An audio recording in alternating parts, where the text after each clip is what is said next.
Hello, and welcome to A Game of Thrones Bran 1. This is, of course, written by George R. R. Martin, is a very good book. This here is not a substitute for the original work. Please go read it yourselves. Of course, all rights remain with George R. R. Martin and his associate publishers. And I'm not a real voice actor or audible reader or anything like that, so please expect a little bit of scuff, okay? Now let's get into it. Bran 1. The morning had dawned, clear and cold, with a crispness that hinted at the end of summer. They set forth at daybreak to see a man beheaded, 20 in all, and Bran rode among them, nervous with excitement. This was the first time he'd been deemed old enough to go with his lord father and his brothers to see the king's justice done. It was the 9th year of summer, and the 7th of Bran's life. The man had been taken outside a small holdfast in the hills. Robb thought he was waddling, his sword sworn to Mance Rayder, the king beyond the wall. It made Bran's skin prickle to think of it. He remembered the hearth tales old Nan told them. The wildlings were cruel men, she said, slavers and slayers and thieves. They consorted with giants and ghouls, stole girl children in the dead of night, and drank blood from polished horns. And their women lay with the others in the long night to sire terrible, half-human children. But the man they found bound hand and foot to the holdfast, while awaiting the king's justice, was old and scrawny, not much taller than Robb. He had lost both ears and a finger to frostbite, and dressed all in black, the same as a brother of the Night's Watch, except that his furs were ragged and greasy. The breath of man and horse mingled, steaming in the cold morning air, as his lord father had the man cut down from the wall and dragged before him. Robb and Jon sat tall and still on their horses, with Bran between them on his pony, trying to seem older than 7, trying to pretend they'd seen all this before. A faint wind blew through the holdfast gate. Over their heads flapped the banner of Starks of Winterfell, a grey direwolf racing across an ice-white field. Bran's father sat solemnly on his horse, long brown hair stirring in the wind. His closely trimmed beard was shot with white, making him look older than his 35 years. He had a grim cast to his grey eyes this day, and he seemed not at all the man who would sit before the fire in the evening and talk softly of the age of years and the children of the forest. He had taken off father's face, Bran thought, and donned the face of Lord Stark of Winterfell. There were questions asked and answers given there in the chill morning, but afterward, Bran could not recall much of what had been said. Finally his father gave a command, and 2 of his guardsmen dragged the ragged man to the ironwood stump at the center of the square. They forced his head down onto the hard black wood. Lord Eddard Stark dismounted, and his ward, Theon Greyjoy, brought forth the sword. Ice. The sword was called. It was as wide across as a man's hand, and taller even than Robb. The blade was Valyrian steel, spell-forged and dark as smoke.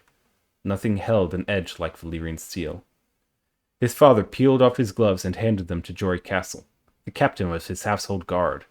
He took hold of ice with both hands and said, "In the name of the Robert of the House Baratheon, the first of his name, King of the Andals and the Rhoynar and the First Men, Lord of the 7 Kingdoms, and Protector of the Realm, by the word of House Eddard, of the House Stark, Lord of Winterfell, and Warden of the North, I do sentence you to die." He lifted the greatsword high above his head. Bran's bastard brother Jon Snow moved closer. "Keep your pony well in hand," he whispered, "and don't look away. Father will know if you do." Bran kept his pony well in hand, and did not look away. His father took off the man's head with a single sure stroke. Blood sprayed out across the snow, as red as summer wine. One of the horses reared and had to be restrained to keep from bolting. Bran could not take his eyes off the blood. The snow around the stump drank it eagerly, reddening as he watched. The head bounced off a thick root and rolled. It came up near Greyjoy's feet. Theon was a lean, dark youth of 19, who found everything amusing. He laughed, put his boot on the head, and kicked it away. "Ass," Jon muttered, low enough so Greyjoy did not hear. He put a hand on Bran's shoulder, and Bran looked over at his bastard brother. "You did well. John told him solemnly. John was 14, an old hand at justice. It seemed colder on the long ride back to Winterfell, though the wind had died by then and the sun was higher in the sky. Bran rode with his brothers, well ahead of the main party, his pony struggling to keep up with their horses. "The deserter died bravely," Robb said. He was big and broad and growing every day, with his mother's colouring, the fair skin, red-brown hair, and blue eyes of the Tullys of Riverrun. "He had courage to the last." "No," Jon Snow said quietly. "It was not courage. This one was dead of fear." "You could see it in his eyes, Stark." Jon's eyes were grey, so dark they seemed almost black, but there was little they did not see. He was of an age with Robb, but they did not look alike. Jon was slender where Robb was muscular, dark where Robb was fair, graceful and quick, where his half-brother was strong and fast. Robb was not impressed. "If the others take his eyes," he swore, "he died well. Race you to the bridge?" "Done," Jon said, kicking his horse forward. Robb cursed and followed, and they galloped off down the trail. Robb laughing and hooting, Jon silent and intent. The hooves of their horses kicked up showers of snow as they went. Bran did not try to follow. His pony could not keep up. He had seen the ragged man's eyes, and he was thinking of them now. After a while, the sound of Robb's laughter receded, and the woods grew silent again.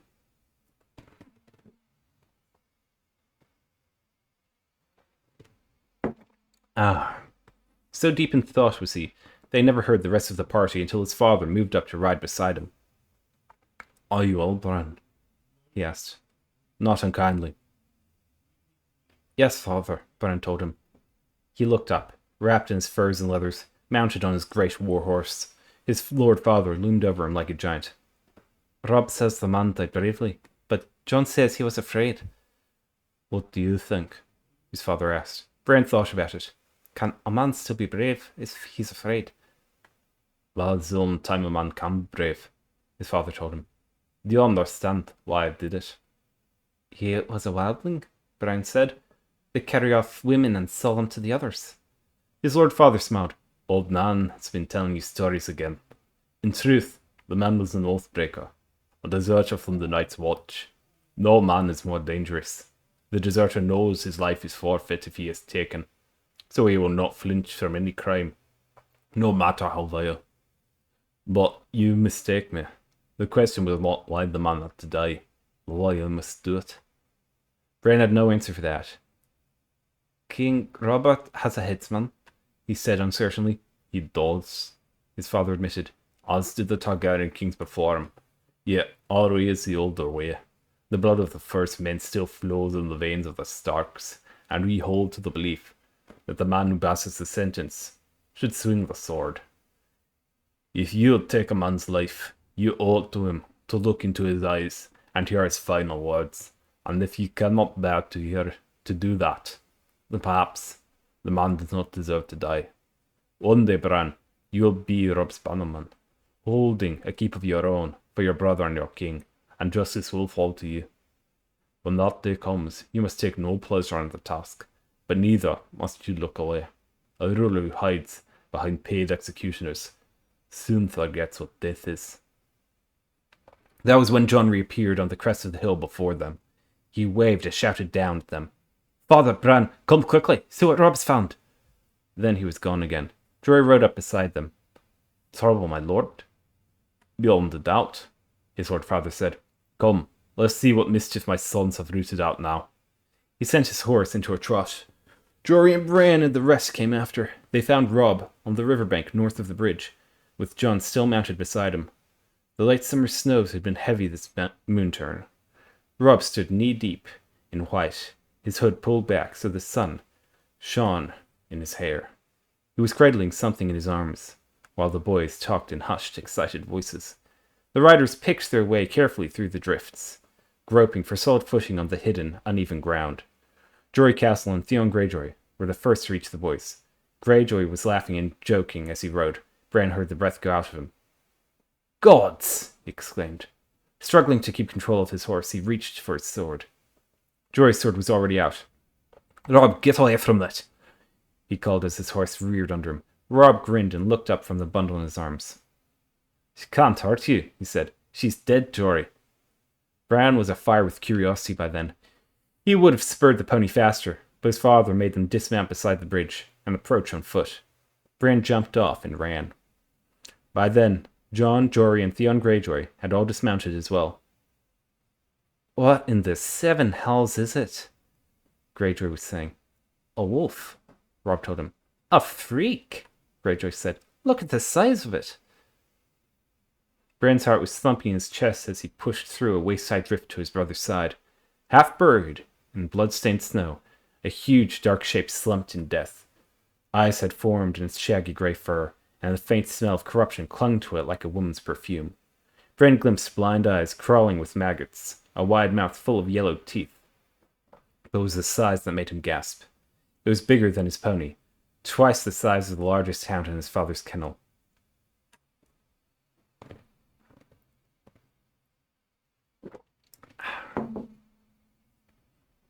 It's no freak, Jon said calmly. That's a direwolf. They grow larger than the other kind. Theon Greyjoy said, There's not been a direwolf sighted south of the wall in 200 years. Oh, let me try that line again. There's not been a direwolf sighted south of the wall in 200 years. I see you all now, Jon replied. Bran tore his eyes away from the monster. That was when he noticed the bundle in Robb's arms. He gave a cry of delight and moved in closer. The pup was a tiny ball of grey-black fur, its eyes still closed. It nuzzled blindly against Robb's chest as he cradled it, searching for milk among his leathers, making a sad little whimpery sound. Bran reached out hesitantly. Go on, Robb told him. You can touch him. Bran gave the pup a quick, nervous stroke, then turned as Jon said, Here you go. His half-brother gave a second pup into his arms. There are 5 of them. Bran sat down in the snow and hugged the wolf pup to his face. Its fur was soft and warm against his cheek. The direwolves loosened the whelm after so many years, muttered Holland, the master of horse. I like it not. It is a sign, Jory said. Father frowned. This is only a dead animal, Jory, he said. Yet he seemed troubled. Snow crunched under his boots as he moved around the body. Didn't know what killed her. There's something in the throat, Robb told him, proud to have found the answer before his father even asked. There, just under the jaw. His father knelt and groped under the beast's head with his hand. He gave a yank and held it up for all to see. A foot of shattered antler, tine snapped off, all wet with blood. A sudden silence descended over the party. The men looked at the antler uneasily, and no one dared to speak. Even Bran could sense their fear, though he did not understand. His father tossed the antler to the side, and cleansed his hand in the snow. I'm surprised she lived long enough to whelp, he said. His voice broke the spell. Maybe she didn't, Jory said. I've heard tales. Maybe the bitch was already dead when the pups came. Born with the dead, another man put it. Worst luck. No matter, said Holland. They'll be dead soon enough. Bran gave a wordless cry of dismay.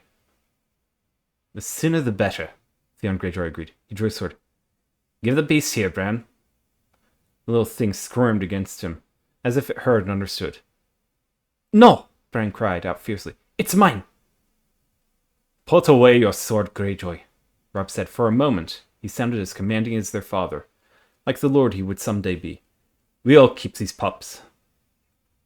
You cannot do that, boy, said Harwin, who was Holland's son. It may be a mercy to kill them, Holland said. Bran looked to his lord father for rescue, but got only a frown, a furrowed brow. Holland speaks true, son, but a swift death than a hard one from the cold and starvation. No! You could feel tears welling in his eyes, and he looked away. He did not want to cry in front of his father. Robb resisted stubbornly. Sir Roderick's very bitch whelped again last week, he said. It was a small litter, only 2 live pups. She'll have milk enough. They'll rip them apart when they try to nurse. Lord Stark, Jon said. It was strange to hear him call father that, so formal. Bran looked at him with desperate hope. There are 5 pups, he told father. 3 male, 2 female. All of it, Jon. You have 5 true-born children, Jon said. 3 sons, 2 daughters. The direwolf is the sigil of your house. Your children were meant to have these pups, my lord. Bran saw his father's face change, saw the other men exchange glances. He loved Jon with all his heart at that moment. Even at 7, Bran understood what his brother had done. The count had come right, only because Jon had admitted himself. He had included the girls, included even Rickon. The baby, but not the bastard who bore the surname Snow. The name that custom decreed be given to all those in the north unlucky enough to be born with no name of their own. Their father understood well. You aren't no pup for yourself, Jon, he asked softly. The dire wolf graces the banner of House Stark, Jon pointed out. I am no Stark, father. Their lord father regarded Jon thoughtfully. Robb rushed into the silence he left. I'll nurse him myself, father, I promise. I'll soak a towel with warm milk and give him suck from that. Me too, Bran echoed. The lord weighed his sons long and carefully with his eyes. Easy to say, and harder to do. I'll not have you wasting their servants' time with this. If you want these pups, you will feed them yourselves. Is that understood? Bran nodded eagerly. The pup squirmed in his grasp, licked at his face with a warm tongue. You must train them as well, their father said. You must train them. The kennel master will have nothing to do with these monsters, I promise you that. And the gods help you if you neglect them or brutalize them. Or train them badly. They are not dogs to beg for treats and slink off at a kick. A direwolf will rip a man's arm off his shoulder as easily as a dog will claw a rat. Are you sure you want this? Yes, father, Bran said. Yes, Robb agreed. The pups may die anyway, despite all you do. They won't die, Robb said. We won't let them. Keep them. Jorik, Desmond, gather up the other pups. It's time we are back to Winterfell.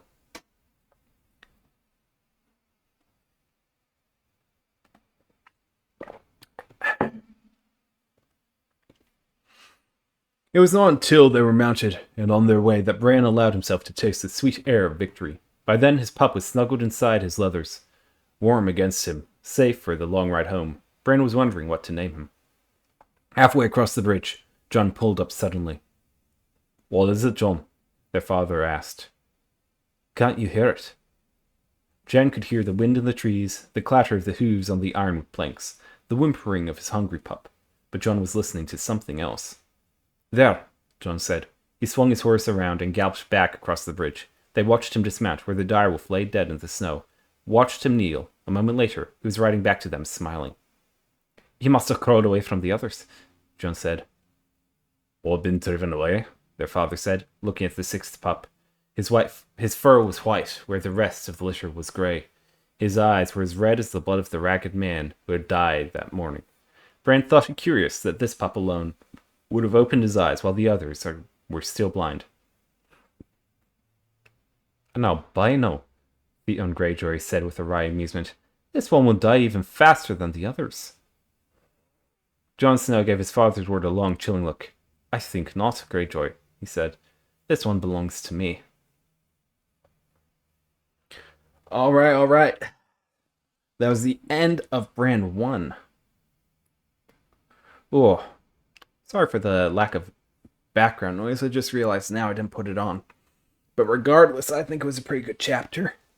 We see here George R. R. Martin really establishing the characters early on. You get a good sense. You get that Ned Stark is stoic and is pulled between the side of the family man and the Lord. A dynamic that plays out throughout the whole book. Then you see that Bran is quite perceptive for his age. He's insightful. Jon is perceptive and sullen, where Robb is headstrong and, louder, more outwardly charismatic. And Theon Greyjoy is introduced as irreverent, disrespectful, which well suits his character. We also see just general world building, setting up the dynamic between North and South, setting the distinction in there, which is of course necessary. Everything in this chapter feels like it's utilized very well, whether for setting the scene or for setting up the rest of the book. You, of course, also get the foreshadowing of the dire wolf and the stag, which, of course, hints at the downfall of the Starks at the hands of Baratheons. Which isn't really at the hands of Baratheons, as we find out, but it signals the danger that Ned will be undertaking later in the book. With that said, this is a good place to leave off. Remember, like, comment, subscribe if you're listening. Let's get into the next one to read, huh?